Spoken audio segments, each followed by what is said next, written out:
fake ass Jew Karzai.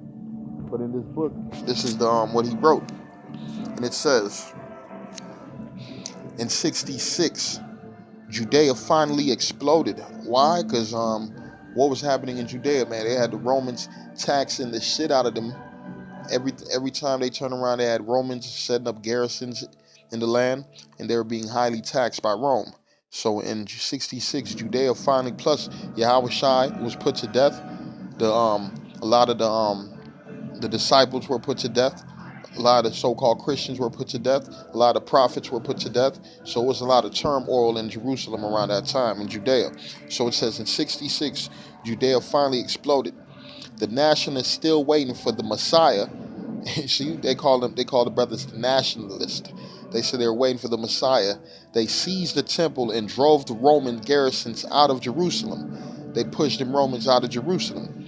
The Judeans won the first couple of battles over the unprepared Romans and were convinced that miracles were on the way. In 67, however, Nero sent Vespasian to Judea. He went about the job methodically, but met furious Judean resistance. Brothers was putting up a fight. He was further hindered by the fact that Nero killed himself in 68. You know Nero, punk ass. This is the man who burned Rome, and then he blamed it on the Israelites.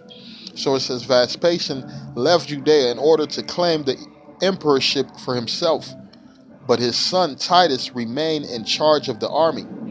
In May 70, Titus placed Jerusalem under siege, and on August 28th, after Jerusalem had been weakened by famine, what happened? He had placed Jerusalem under siege. No food was coming in. Nobody was coming out of Jerusalem. This was hard times. They were talking about people were eating the leather, people were eating the grass, and guess what? They ended up eating their kids, man, because there was no food. Same shit coming to America, too. But I'm going to stay focused on this topic. So in May 70, Titus placed Jerusalem under siege, and on August 28th, after Jerusalem had been weakened by famine, it was taken and the second temple was destroyed. What happened? It was taken and the second temple was destroyed after 6 centuries of existence and 1,000 years after Solomon had constructed the first.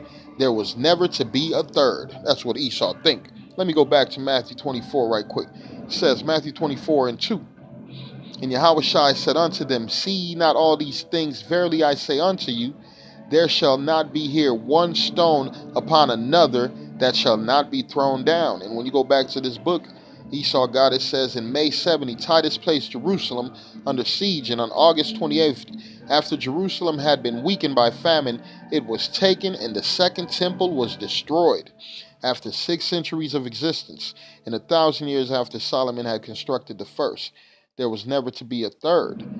Other parts of the city held out for another month, and some fortresses in Judea held out still longer. The last stand was the town of Masada on the western shores of the Dead Sea, 35 miles southeast of Jerusalem. It was not until 73 that the Romans could take it, and the last defenders, 960 men, women, and children, killed themselves rather than surrender. Because of the rebellion, the largest Jewish temple in Alexandria, Egypt, was destroyed, and many Jews were killed there too. So, man, it was all out hit on Jews, on anybody who was an Israelite. The Romans was going around putting Israelites to death.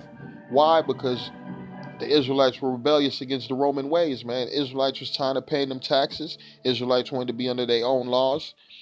And guess what?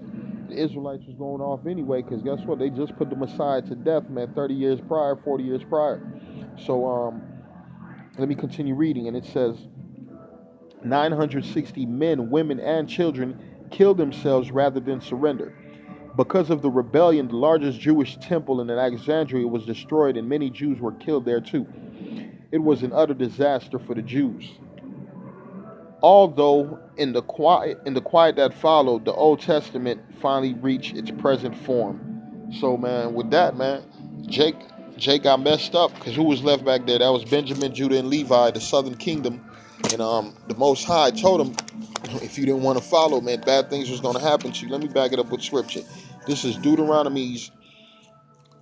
Let me see. Perfect. This is Deuteronomy's. I'll do 1, and I'll start at 16.